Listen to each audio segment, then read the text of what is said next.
Selanjutnya, tausiah sekaligus doa yang akan disampaikan oleh Al-Mukarram Dr. Tuan Guru Haji Sholah Soekarnowadi LCMA. Kepada beliau kami persilakan.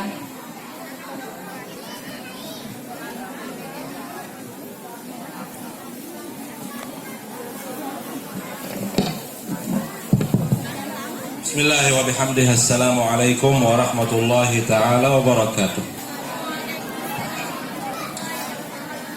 Alhamdulillahirabbil alamin. Sama-sama kita bersyukur kepada Allah Subhanahu wa taala atas nikmat kesempatan untuk hadir dalam suasana lebaran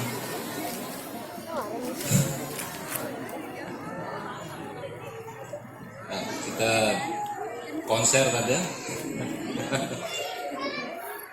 Karena masih suasana lebaran, kami mengucapkan minal aidin wal faizin wal maqbulin, mohon maaf lahir dan batin. Mudah-mudahan yang berhaji tahun ini keluarga kita, mungkin ada yang berhaji, mudah-mudahan hajinya mabrur. Amin. Yang belum bernasib untuk melaksanakan ibadah haji, jangan berkecil hati, mudah-mudahan dimurahkan rezekinya oleh Allah Subhanahu wa taala. Dilancarkan usaha kita semua, amin ya rabbal alamin. Mudah-mudahan penunggu semua sekeluarga, anak-anak kita, santri-santriwati kita, baik yang murid baru ataupun yang sudah tamat, mudah-mudahan semua dikaruniai kesehatan dan keafiatan berkat bacaan salawat dan salam yang selalu kita hadiahkan untuk Nabi kita, Nabi besar Sayyidina Muhammad sallallahu alaihi wasallam. Coba saya tanya adik-adik,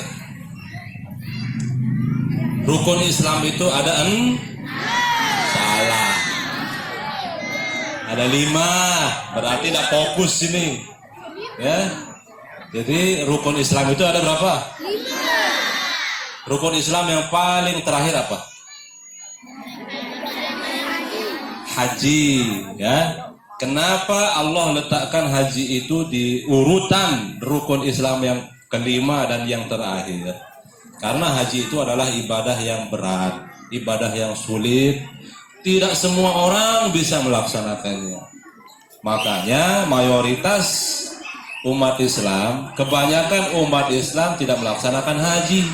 Apalagi di masa-masa seperti sekarang ini. Pandemi mudah-mudahan sudah berakhir. Ya. Corona mudah-mudahan sudah meninggalkan dunia ini dan tidak kembali lagi. Ya. Jadi yang berhaji sangat sedikit. Kebanyakan tidak berhaji, termasuk yang ada di sini, ya kan? Termasuk tiap pelunggu semua. Tapi jangan berkecil hati. Allah Subhanahu wa taala sangat maklum. Kalau kita semua yang ada di Lombok ini kebanyakan tidak mampu melaksanakan ibadah haji. Oleh karena itulah Allah Subhanahu wa taala menyiapkan ibadah-ibadah yang lain sebagai pengganti yang kalau kita lakukan pahalanya bisa menyamai pahala orang yang berhaji, termasuk menghadiri majelis taklim, termasuk menuntut ilmu sebagaimana yang diriwayatkan dalam hadis-hadis. Rasulullah sallallahu alaihi wasallam bersabda, "Sai-sai, ya, barang siapa yang keluar dari rumahnya menuju ke masjid atau tempat-tempat ibadah yang lain untuk menerima ilmu, menuntut ilmu yang bermanfaat atau mengajarkannya, belajar atau mengajar, maka dia akan dapat pahala seperti pahala orang yang berhaji." Bahkan dalam hadis riwayat Bukhari ini Bapak Ibu sekalian, barang siapa setiap selesai fardu, barang siapa setiap selesai sholat wajib membaca subhanallah, subhanallah, subhanallah 33 kali, dilanjutkan dengan tahmid. Apa itu tahmid? Alhamdulillah, alhamdulillah, alhamdulillah, alhamdulillah 33 kali. Dilanjutkan dengan takbir. Apa takbir? Allahu Akbar, Allahu Akbar, Allahu Akbar 33 kali, maka Kalau rutin dilakukan istiqomah setiap selesai sembahyang fardu, dia akan dapat pahala seperti pahala orang yang melakukan ibadah haji gitu loh. Jadi pelungguh jangan minder, jangan sedih apabila tidak bernasib untuk melaksanakan ibadah haji, masih dua ibadah sebagai pengganti yang pahalanya tidak kalah sama pahala orang yang melaksanakan haji. Termasuk antara lain berbakti kepada ibu bapak. Ada hadis riwayat Imam At-Tabrani, Rasulullah didatangi seorang pemuda. Apa kata pemuda ini menghadap kepada Nabi dalam keadaan sedih, mengadu, inni ashtahil jihada wa la aqdiru alaihi. Wahai Rasulullah, melihat saya bisa ikut berjihad bersama pemuda-pemuda yang lain, berjihad, berperang fisik melawan orang-orang kafir di jalan Allah Subhanahu wa taala, tapi saya tidak mampu wahai Rasulullah. Mungkin ada kekurangan, mungkin dia cacat, mungkin ada keterbatasan yang kita tidak tahu. Apa kata Nabi? Hal baqiya min walidayka ahadun? Apakah ada di antara ibu bapak sida yang masih hidup? Qala ummi, ibu saya masih hidup ya Rasulullah. Apa kata Nabi? Fa'ablillaha fi birriha. Oh, kalau begitu dekatkanlah dirimu kepada Allah dengan cara berbakti kepada ibumu itu. Fa idza fa'alta dzalika, kalau sida tunjukkan baktimu kepada ibumu, fa anta hajjun wa mu'tamirun wa mujahid. Kalau sida berbakti kepada ibu sida yang masih hidup, sida akan dapat pahala persis seperti pahala orang yang sedang melaksanakan ibadah haji. Dapat sida pahala seperti pahala orang yang melaksanakan umrah. Dapat juga sida pahala seperti pahala orang yang sedang berjihad, berperang di jalan Allah. Alhamdulillah, bersyukur kita dijadikan sebagai umat Islam, umat Nabi besar Sayyidina Muhammad. Karena Allah tahu kita kebanyakan tidak mampu berhaji, tapi banyak kegiatan, banyak ibadah, banyak amalan yang kalau kita lakukan pahalanya tidak kalah sama pahala orang yang sedang melaksanakan ibadah haji. Alhamdulillahirabbil. Tadi saya diminta sama ketua yayasan untuk menjelaskan kepada pelungguh makna filosofi atau hikmah kenapa serah terima itu pelaksanaannya pada hari Rebu, dan kenapa ada penyerahan gula pasir juga ya. Hadirin yang dirahmati Allah, sebenarnya kalau kita buka kitab-kitab, semua hari itu bagus. Ya, jangan hari itu yang bikin kita merasa beruntung. Ya, jangan hari itu yang membuat kita mulia. Tapi kalau bisa kita yang membuat hari itu berwarna. Kitalah yang membuat hari itu berkah. Walaupun hari Jumat, kan di dalam hadis Rasulullah mengatakan hari Jumat itu adalah Sayyidul Ayyam, tuannya hari-hari, penghulunya. Ya, Jumat itu adalah penghulunya hari-hari. Tapi kalau kita pada hari Jumat maksiat doa pegawaian kita, maka kita tidak mendapatkan keuntungan hari Jumat itu, kemuliaan hari Jumat itu. Walaupun hari Rabu itu katanya Allah Subhanahu wa taala ciptakan nur, tetapi kalau pada hari Rabu itu maksiat yang kita lakukan, kita tidak mendapatkan keutamaan hari Rabu itu. Nabi mengatakan khairul asma'i ma ubbida wa ma hummida.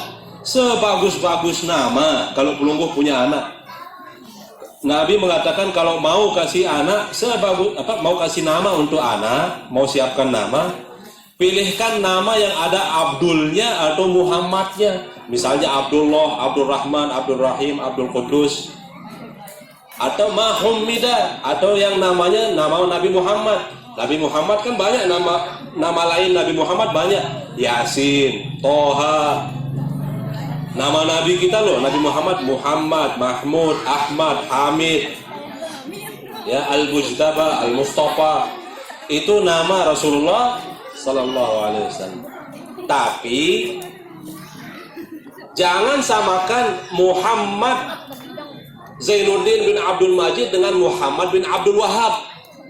Tahu Muhammad bin Abdul Wahab? Pendiri Wahabi. Sama-sama Muhammadnya. Paham ini? Tadi juga berarti apa? Apa yang ingin kita sampaikan? Betul. Ada hadis yang mengatakan sebaik-baik kita menuntut ilmu itu sebenarnya banyak riwayat. Ada yang bilang hari Sabtu, ada yang hari Kamis, ada yang hari Senin, ada yang hari Rabu. Banyak riwayat. Ya. Artinya apa? Sebenarnya setiap hari itu bagus kalau kita niatnya sudah bagus. Kemudian gula, apa filosofinya? Di dalam Islam diajarkan ada istilah tahnik. Tahu tahnik? Anak yang baru lahir disunnahkan bagi orang tuanya atau orang yang berilmu untuk mencelupkan jarinya ke dalam madu atau kurma, dikunyah. Kemudian misalnya ada ulama mengunyah kurma, diambil sedikit kurma itu dimasukkan ke dalam mulut si bayi, itu namanya tahnik. Atau dimasukkan, dicelupkan jarinya ke dalam madu, ya, dicolet madu itu kemudian dimasukkan ke mulut anak. Intinya yang manis-manis supaya apa? Tafaulan, ya, supaya mengambil berkah, mengharap berkah ridho dari Allah Subhanahu wa taala, dengan harapan mudah-mudahan anak ini melalui hidup yang manis-manis gitu loh. Kalau di Mekah orang kalau pernikahan misalnya ada ngurisan misalnya. Kalau di sini kan lempar logam, mungkin enggak tahu di sini. Ada. Masih ada tradisi yang seperti itu? Baru. Lempar logam apa itu? Ada yang dimasukkan di kantong ini. Kalau di Mekah enggak, dilempar, caranya jadi rebutan. Bukan hanya logam, juga permen. Permen dibeli berapa bungkus itu dilempar, begitu dilempar ke atas jadi rebutan. Teriak, heboh, senang masyarakat. Supaya senang, filosofinya apa? Supaya masyarakat, menghadirkan perasaan senang dalam jiwa kita. Yang kedua, hidup yang kita lalui ini manis semua, nggak ada pahit-pahitnya. Mungkin itu filosofinya Bapak Ibu sekalian. Hadirin yang dirahmati Allah Subhanahu wa taala, saya ditaruhkan coba tunggu. Ada bukan itu ada dua, iya. Anak-anak hafal lagu perjuangan nggak nih? Ini amplinya di mana nih?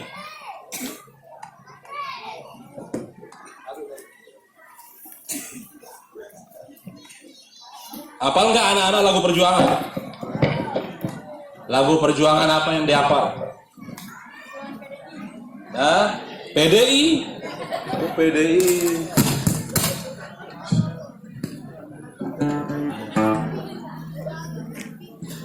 Dua guru tas itu sekali ada. Apa lagu Satu Jati? Satu Jati apa enggak? Ya, tadi juga saya mendengar ada dari ketua yayasan ada 3 perkara yang harus terpenuhi baru bisa sukses memperoleh ilmu. Masih ingat? Dianggap gagal mengajarkan, mendidik, menyiapkan, mengkader anak-anak. Jadi Bapak Ibu sekalian, itulah pentingnya kita tahu sejarah iblis. Tahu iblis? Iblis itu dari bangsa jin. Karena dia rajin ibadah, rajin mengaji, maka iblis ini diberikan kelebihan, kemuliaan, dimuliakan oleh Allah. Dibolehkan iblis ini untuk hadir bersama para malaikat di majelis-majelis mereka. Iblis ini hampir setiap hari mengaji secara langsung dengan Allah Subhanahu. Kalau adik-adik ini kita semua dapat ilmu dari mana? Dari Allah lewat perantara buku, perantara guru, perantara khotib, perantara Google, perantara internet, YouTube dan seterusnya kan? Iblis itu lebihnya mengajinya, nyantrinya bersama malaikat, mengaji langsung dengan maha guru yaitu Allah Subhanahu wa ta'ala. Setiap hari ibadah, mengaji, menuntut ilmu, itu aja pekerjaan iblis. Sehingga kedudukan iblis ini semakin hari semakin meningkat. Yarfa'illahu alladhina amanu minkum walladhina utul ilma darajat. Orang yang beribadah atas dasar percaya, atas dasar iman, hebat. Tetapi walladzina utul ilma darajat, kalau kita beribadah atas dasar ilmu, semakin bertambah ilmu kita, semakin diangkat derajat kita di sisi Allah Subhanahu wa ta'ala. Maka coba bayangkan iblis bagaimana tinggi derajatnya. Satu yang bikin iblis ini jatuh, satu yang membuat iblis ini terbakar keberkahan ilmunya, sia-sia dia ngaji. Apa itu? Gara-gara melanggar perintah Allah Subhanahu wa ta'ala. Kenapa dia melanggar perintah? Karena ada kesombongan dalam dirinya, karena ada iri dalam hatinya, hasad dalam hatinya, intinya penyakit hati. Itu yang membuat iblis diusir dari surga, dilaknat oleh Allah Subhanahu wa ta'ala sepanjang masa, dan nanti disiapkan api neraka untuk dia. Betul? Sia-sia dia ngaji nuntut ilmu beribu-ribu tahun. Sudah di sini belajar ilmu berapa tahun? Ibtidaiyah ditambah sanawiyah. Ya, mulai dari Raudatul Atfal ya. Berapa tahun RA-nya di sini? 2 tahun, MI-nya 3 tahun, MTS 3 tahun. MI 6 tahun. MI 6 tahun. MTS berarti berapa tahun? 8 tambah 6. 40 tahun? 14 tahun.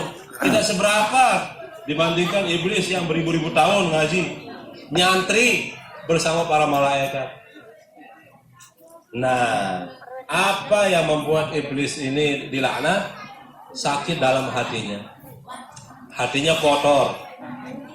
Jangan pelungguh mengatakan Allah itu gagal mendidik iblis. Jangan salahkan Allah dan jangan salahkan pergaulannya. Kan iblis bergaul sama para malaikat, tapi ujung-ujungnya dia sesat dan menyesatkan. Jangan salahkan Allah gagal. Jangan sampai ada kesan Allah gagal mendidik. Ya, salahnya di siapa? Salahnya di murid itu sendiri, tidak menjaga hati. Paham ini Bapak Ibu sekalian? Banyak yang berusaha menjatuhkan TGB.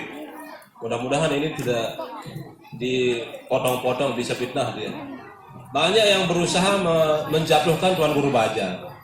Dikatakan Tuan Guru Bajang ini adalah dai yang tidak cocok jadi panutan. Kenapa? Daripada dia safari dakwah keluar daerah, keluar negeri, lebih baik itu didakwahi saudara-saudaranya di Anjani. TGB dikatakan gagal mendidik, gagal menjadi dai. Yuk, ingat cerita iblis yang tadi. Lihat Rasulullah Sallallahu Alaihi Wasallam, dia punya paman. Rasulullah punya paman namanya Abu Lahab, Abu Jahal. Banyak orang-orang terdekatnya Rasulullah Sallallahu Alaihi Wasallam yang tidak masuk Islam, tidak dapat hidayah. Jangan sekali-kali kita berprasangka buruk, bersuudzon, menuduh Rasulullah itu gagal memberikan hidayah kepada keluarga terdekatnya. Paham dikit Bapak Ibu sekalian? Hidayah itu kembali kepada kita masing-masing. Betul kata Ketua Yayasan tadi, kesungguhan daripada para pengajar, keinginan keras dari orang tua, dan yang tidak kalah pentingnya juga adalah kemauan, keseriusan, ketekunan daripada murid itu sendiri, santriwati itu sendiri ya. Mudah-mudahan kita berdoa memohon kepada Allah Subhanahu wa ta'ala, mudah-mudahan santri-santriwati kita Yang baru masuk bisa mengikuti pelajaran dengan khusyuk, tidak ada kendala sama sekali. Mudah-mudahan diberikan kesehatan dan keafiatan, ilmu yang barokah. Dan anak-anak kita yang sudah tamat aliyah, yang sudah selesai, mudah-mudahan ilmunya berkah, mudah-mudahan ada perubahan yang dirasakan oleh ibu bapaknya. Ya, ada perubahan ya, akhlaknya tambah bagus, ya, ilmunya tambah banyak, ya, kemampuannya bertambah, hafalannya bertambah dan seterusnya. Nanti tamat dari sini aliyah silahkan mau lanjutkan kuliah di mana-mana, yang penting niatnya diluruskan. Mau lanjut ke ma'had boleh. Saya juga kebetulan mengajar di Ma'had Darul Quran wal Hadis Pancor, ya. Intinya di mana-mana kita menuntut ilmu, di Mesir, mau ke Yaman, mau ke Jepang, mau ke Australia, yang penting kita yang menuntut ilmu ini niatnya tulus karena Allah Subhanahu wa taala dan ada azam yang kuat untuk menambah wawasan, menambah ilmu, ada rencana baik kembali membawa perubahan di tengah-tengah masyarakat kita. Amin ya rabbal alamin. Saya rasa cukup sampai di sini aja ya. Mudah-mudahan kita diberikan umur yang panjang, kesehatan dan keafiatan oleh Allah Subhanahu wa taala, bisa bersilaturahim kembali dalam keadaan sehat walafiat. Mudah-mudahan dengan silaturahim kita pada pagi menjelang siang ini kita mendapatkan apa yang sudah ditegaskan, dijanjikan oleh Rasulullah sallallahu alaihi wasallam, man sarrahu ayyumadalahu fi umrih wa yuwassa'alahu fi rizqih falyattaqillaha wal yasil rahimahu. Saya melihat keicanin umur sabelu, rizki berlimpah ruah berkah gampang. Tingkatkan iman dan takwa dan sambunglah tali silaturahim. Insyaallah di tangan beliau ada tasbih, di tangan beliau bukan Rasulullah yang bertasbih, tapi tasbih itulah biji-biji kerikil itulah yang bertasbih di tangan Nabi. Paham Bapak Ibu? Kita kalau pegang tasbih, kita yang bertasbih. Paham Bapak Ibu? Tapi kalau tasbih itu berada di tangan Rasulullah, biji-bijian itu, kerikil itulah yang bertasbih di tangan Nabi. Itu maknanya amran tukafan sabbahat fihal hasa wa arwatil jaisha bima'in. Dulu pasukan Nabi yang jumlahnya ribuan pernah kehausan. Sementara air keran macet, sumur kering. Rasulullah sallallahu alaihi wasallam ada air mengalir keluar dari jari jemari Rasulullah sallallahu alaihi wasallam, dan air itu bisa menghilangkan rasa haus yang dirasakan oleh ribuan pasukan Islam pada waktu itu. Saya jadi haus. Paham Bapak Ibu? Itu artinya wa arwatil jaisha bima'in ma'in hamiri, artinya air yang mengalir deras yang keluar dari telapak tangan, dari jari jemari tangan Rasulullah. Ala ma'ashi wa ma'adi wa ala zurriyati wa batin. Jadi saya, artinya apa doa ini? Saya tabarukan, saya ambil berkah dari tangan Rasulullah sallallahu alaihi wasallam. Mudah-mudahan berkah ma'ashi wa ma'adi, duniaku, akhiratku, zahiri wa batini, zahir batinku. Jadi pelunggu kalau sakit, usap bagian yang sakit. Sakit otak, Pak, pegang kepalanya, amratuka fansabbahat fihal hasa, ya. Misalnya suami kebetulan duduk dekat istrinya, pegang kepala istrinya, niatkan supaya istrinya mengizinkan kawin lagi. Ya, misalnya istri tidak rela suaminya poligami, pegang dada suaminya, niatkan supaya suaminya tidak berniat untuk kawin lagi. Boleh. Oke, kita baca doa pusaka ya. Boleh anak-anak nanti juga, karena orang tuanya jauh. Nanti anak-anakku sekalian pegang kepalanya sendiri atau pegang dadanya begini. Diniatkan ya, pas Rabbana fa'ana pas amrarul kafaru. Niatkan, mudah-mudahan saya rajin, mudah-mudahan saya pinter, mudah-mudahan saya mudah menghafal, mudah-mudahan saya menjadi anak yang berbakti, yang akhlak saya bagus. Mudah-mudahan saya bisa membanggakan orang tua saya, mudah-mudahan saya bisa membanggakan guru-guru saya. Itu diniatkan sambil membaca amratul kafan sabbahat fihal hasa wa arwatil jaisha bima'in amir ala ma'ashi wa paham nih? Langsung saja, a'udzubillahi minasyaitonirrajim. Bismillahirrahmanirrahim. ربنا بما علمتنا ربي علمنا الذي ينفعنا ربي فقنا وفقه لنا وقربت لنا في ديننا مع أهل التطهير والزكاة ربي وفقنا ووفقهم لما ترضى بقولا وفعلا كرما وارزق كل حلالا دائما واهل أسقياء نظر بالخير ونفع كل شر ربنا أصلح لنا كل الشؤون وأكرم بالرضا منك العيون واهدينا ربنا كل ديون قبل أن تهدينا أسر المنون واغفر السر أنت أكرم من ستر ربنا يا ذا الجلال والمنان وانشرا لواءنا الوطن وانبعثنا دائما من الفتن واهدي الرجال على السنن وانشرهم بالعشايا والبكاء ربنا يا ذا الجلال والمنان وانشرا لواءنا وضد الوطن وانبعثنا دائما من الفتن واهدي الرجال على السنن وانشرهم في العشايا والبكاء ربنا يا ذا الجلال والمنان وانشرا لواءنا ضد الوطن وفضلنا دائما من الفتن واهدي الرجال على السنن وانصرهم بالعشايا والبكاء وصلاة الله كاس المصطفى من إلى الحمد تعالى والوفاء بكتاب فيه للناس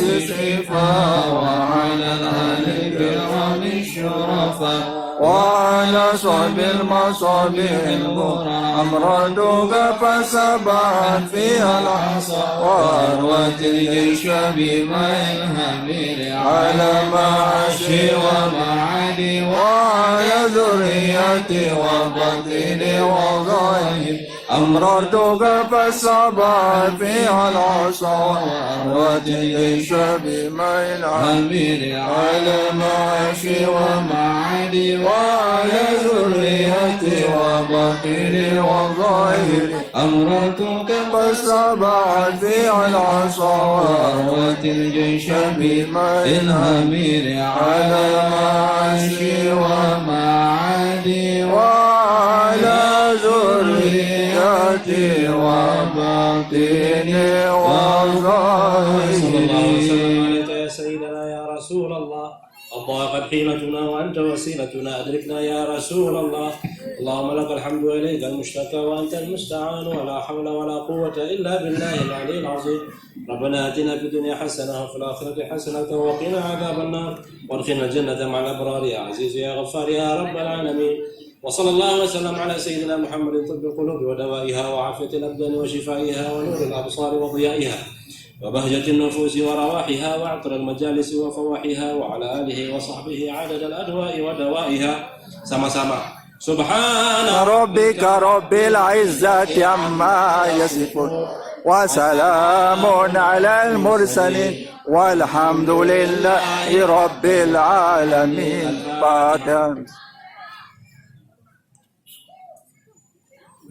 اللهم وفق والهدي الى سبيل الرشاد والسلام عليكم ورحمه الله وبركاته. Waalaikumsalam warahmatullahi wabarakatuh. Thank you very much for your watch.